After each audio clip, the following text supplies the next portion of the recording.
You don't remember when the city got this dark. Maybe it was the first blackout, when the lights snapped off mid-sentence and the world shrank to the sound of your own breathing. Or maybe it was the night the hospital generator failed, and you watched nurses move like ghosts through corridors lit only by candles and explosions in the distance. Tonight, you walk beside Leah. You don't speak, but you feel the weight in her steps. The rough wool of her worn coat brushes your arm as she hurries down the cracked sidewalk, past shuttered stores and taped-up windows. Somewhere behind those walls, families whisper about rations, debts, and how to stretch one more week out of an empty pantry. Leah's hands smell of alcohol and iron.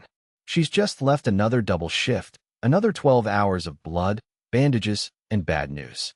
Her pay is shrinking. Her hours are not. At home, there's a little box with her brother's name on it, half full of the medicine keeping his lungs from giving up. She runs the numbers in her mind, the way you sometimes do when it's late and sleep won't come. This much for rent. This much for food. This much for medicine. Not enough. Never enough. As she turns the corner toward her building, a sound cuts through the night. A car door, too clean, too polished for this part of town. A man steps out. His uniform is torn, but his shoes are too new, his eyes too sharp. He's wounded, but not broken. Tired, but not desperate. He knows exactly what he's doing. "Miss," he says softly, blocking her path. "You work at the hospital, don't you?" You feel Leah freeze. Her fingers curl around the strap of her bag. She nods, once. He opens his hand. Not money. Not paper. Stones. Small. Bright. Easy to hide. Impossible to ignore. In times like these, he murmurs, people pay for priority. You help me. I help you. No one has to know. You watch the war flicker inside her. The voice that says, "This is wrong," against the louder one that whispers, "You're out of options." Tell me, have you ever stood in that space yourself? Not with smuggled diamonds, maybe, but with a shortcut that felt like the only door left? If this already hits a little too close, stay with Leah. Because by the time this story ends, you won't just have watched her escape the trap. You'll know how to map your own way out. If you want to follow every step of this journey, subscribe and come with me to the next chapter. You're not supposed to be outside at this hour. The city is half asleep, half afraid. Windows are dark, but not from rest, from rationing. A siren whines far away, then fades, leaving only the crunch of broken glass under your shoes and that constant, low hum of tension that never really stops. You walk close to Leah, matching her hurried steps as she turns the corner toward the hospital. Her coat is too thin for the cold and too light for the blood it's already absorbed this week. She keeps one hand deep in her pocket, fingers wrapped around a folded envelope with this month's pay. You know what's inside before she does. Not enough. Not enough for rent. Not enough for food. Certainly not enough for her brother's medication. When she reaches the flickering hospital entrance, the smell hits you first. Disinfectant fighting a losing battle against sweat, smoke, and fear. Cots line the corridors, patients spill into stairwells, and every face seems to ask the same silent question. Will you help me? She always tries. Bandages. Injections. A word of reassurance, she barely believes herself. Her hands move with exhaustion instead of energy, and as you watch her work, you feel the quiet math she's doing in her head. If I take the night shift, if I skip another meal, if I ask the landlord for one more week. You've probably done your own version of that math, not with bomb sirens, maybe, but with overdue bills, rising prices, and a bank balance that doesn't stretch as far as it used to. Hours later, Leah stands alone in the supply room, counting small glass vials of medicine. Her brother's medicine. The tray is already missing some, and the new shipment is delayed again. She closes her eyes. For a moment, she lets the fear in. What happens when the last vial is gone? That's when you hear it. A knock at the back entrance. Quiet. Intentional. The kind of knock from someone who knows when people are most desperate. Tell me, have you ever been at your own back door moment, when you knew the honest path wasn't enough to cover what you needed? If this story is hitting a nerve, stay close. And if you want to follow Leah's journey, and your own, hit subscribe so you don't lose the thread. You say yes. Not out loud. Not in some grand, cinematic moment. It's quieter than that. A small nod. A hand closing around a cloth pouch that feels much heavier than it looks. The stranger's eyes linger on you for a second too long, as if measuring how far your desperation can be stretched. When you get home, the city is blacked out again. No lights, just outlines. Buildings, lampposts, the ghost of yesterday's smoke hanging in the sky. You close the door, lock it, and only then do you spill the contents of the pouch onto the table. They don't look like salvation. They look ordinary. Tiny stones that catch the candlelight, sharp flashes of white and blue. You don't really understand their value, not yet. You just know this. If even one of them can pay for your brother's medicine, you've already gone further than your salary ever could. And in that moment, something dangerous happens. Your fear gets company. Hope sits down beside it. You tell yourself it's just this once. One favor, one delivery, one risk. And the story you build in your head is almost comforting. If you do this now, you'll be able to say no later. You're not entering anything. You're just passing through. But that's the trick of it, isn't it? In war, nothing looks like a trap at first. It looks like relief, like a shortcut, like someone finally seeing how hard you've been trying and offering help. You place one of the stones back in your palm, and suddenly your own life feels strange to you. The cramped apartment, the half-empty cupboard, the crumpled prescriptions on the shelf. How can something so small pay for so much, when all your hours, all your effort, are worth so little? You don't know it yet, but this is the moment the ground begins to shift under your feet. Tell me, have you ever taken on a just this once decision because you felt you had no other choice? If this story is touching a nerve, stay with it. As Liao walks deeper into this shadowed world, you'll start to see your own money decisions in a new light, and how to start changing them. You're walking down the hospital corridor with Liao when it happens. The bombing raid has just ended. The air still trembles with the echo of sirens, dust falls from the ceiling, and the waiting room is a sea of gray faces and bloodied bandages. Leah's shoulders are squared, but you can see the tremor in her fingers as she adjusts her mask. Her salary? Already gone before it arrives. Half for rent. A painful slice for food. The rest, swallowed whole by her brother's medicine. Every week, the pharmacist raises an eyebrow and the price. Every week, Leah counts coins twice. You follow her into a dim storage room, where the only light seeps through the boarded-up window. She opens the cabinet. 2 vials left. Not enough. Not for the month. Not even for 10 days. She closes her eyes, and you hear it in her silence. Math that doesn't add up. That's when the stranger appears again, the man from the other night. Neatly dressed despite the chaos, hands too clean for this city of rubble. He places a small cloth on the table between them and unfolds it. Stones. Tiny, bright, unassuming. They catch what little light exists and throw it back with quiet arrogance. They travel better than money, he says. And they don't lose value overnight. He tells Leah about opportunities. Quick deliveries. No questions. Payment in stones she can trade for cash. Enough to cover medicine, overdue bills, maybe even a little extra. You watch her face. Fear wars with relief. Because somewhere inside, you recognize the pattern. The offer that appears exactly at the breaking point. The solution that doesn't ask for planning, only courage or recklessness. What happens if something goes wrong? Leah asks. The man smiles, smooth. Nothing will. People like you are invisible.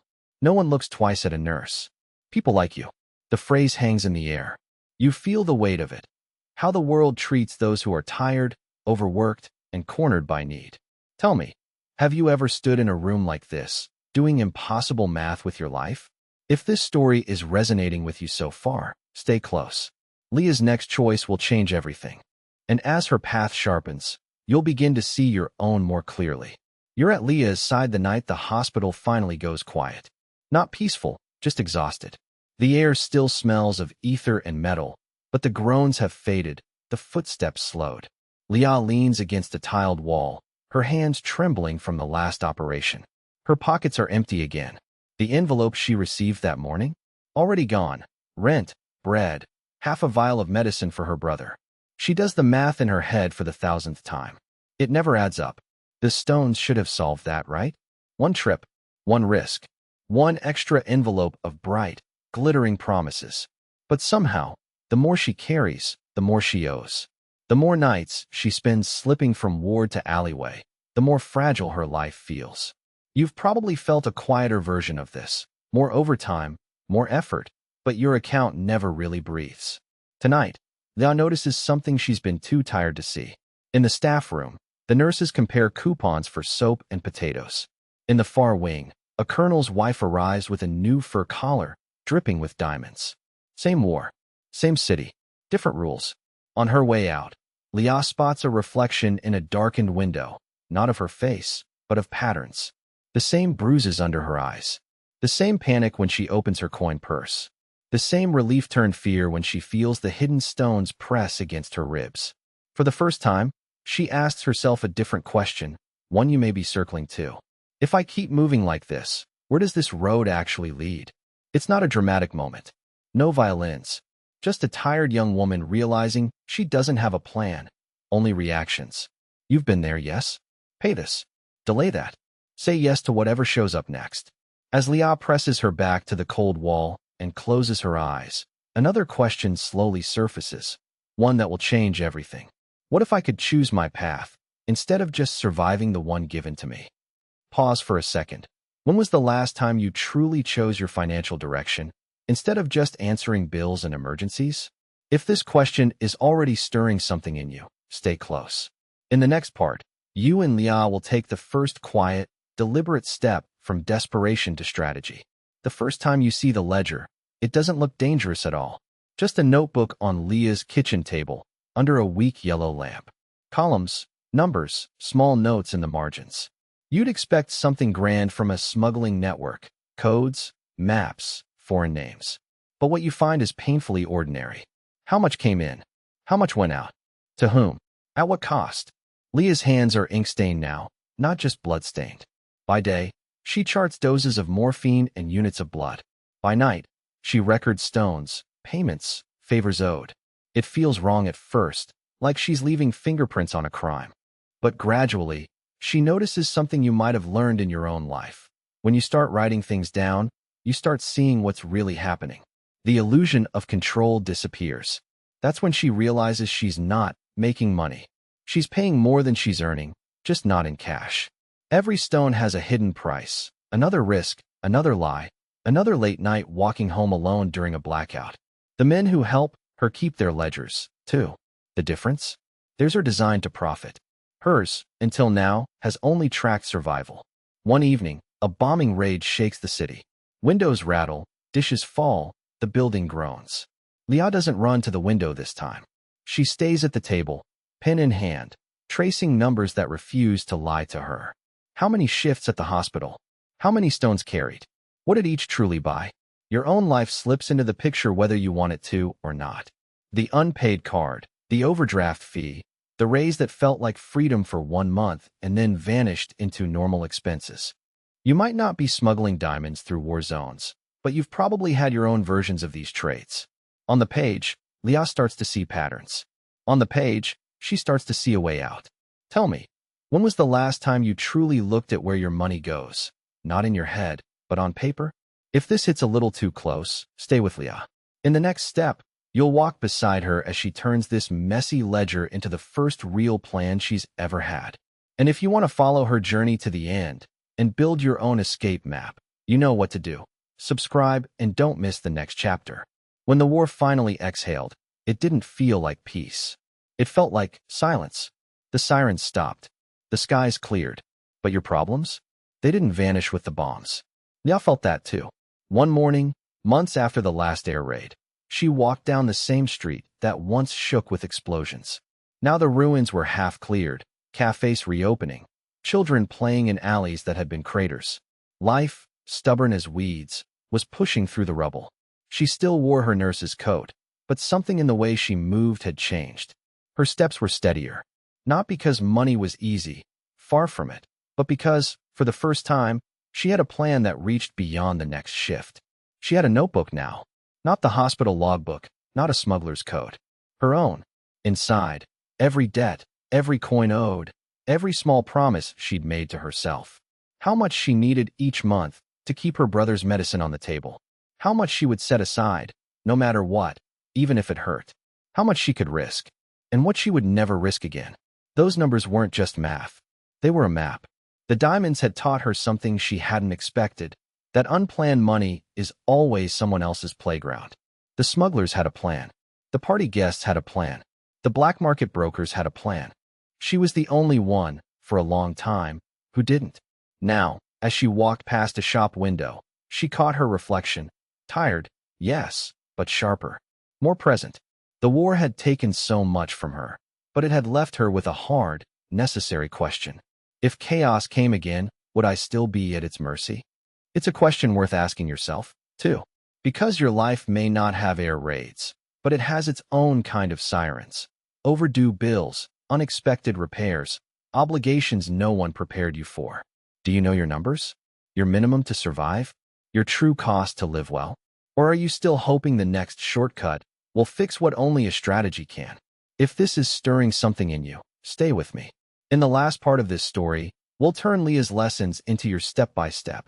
How to map your debts, design your safety net, and choose your risks before someone else chooses them for you. Want to see how her escape becomes your blueprint? Make sure you're subscribed so you don't miss the final chapter. And so, there you stand. The last siren fades. The city is still wounded, still cracked, but morning has a different color now. Leah walks beside you, not as a desperate nurse chasing quick money in the dark, but as someone who has learned to read the map beneath the chaos. Look at where she started. Every shift taken, every coin counted, every bill a looming shadow. No plan, only reaction. When the stranger offered stones, it felt like rescue. Maybe you felt that too. That moment where anything that looks like relief must be good, simply because you're drowning. But you saw what was hidden inside the offer. Risk disguised as generosity. Profit dressed up as help. A shortcut that kept her stuck. Her turning point didn't come from a miracle. It came from something quieter. She stopped moving blindly. She listed what she owed. She grouped what she earned. She decided what she wanted to protect first. She learned the game behind the game. Step by step, Leah turned survival into strategy. She used what she had, her knowledge, her access, her courage, to design a way out, instead of waiting for someone to hand her one. Now the question circles back to you. Where are these stones in your life? The offers that feel like salvation but keep you small and indebted. Where are the corridors where your time, your work, your energy are worth far more than what you're being paid? You don't need a perfect moment. You don't need the war to end. You need a plan you can see on paper. What you owe, in one clear list. What you earn, broken into pieces you can understand. What you can cut, just for a season. What you can build, a side income, a new skill, a small safety net. If Leah could carve a path through blackout streets and bombed-out blocks, you can carve one through your own financial fog. Did you recognize any part of yourself in her story? If you want more stories that help you turn chaos into clarity and turn survival into strategy, stay with me. Hit subscribe, and let's map your next step out of the dark, one deliberate choice at a time.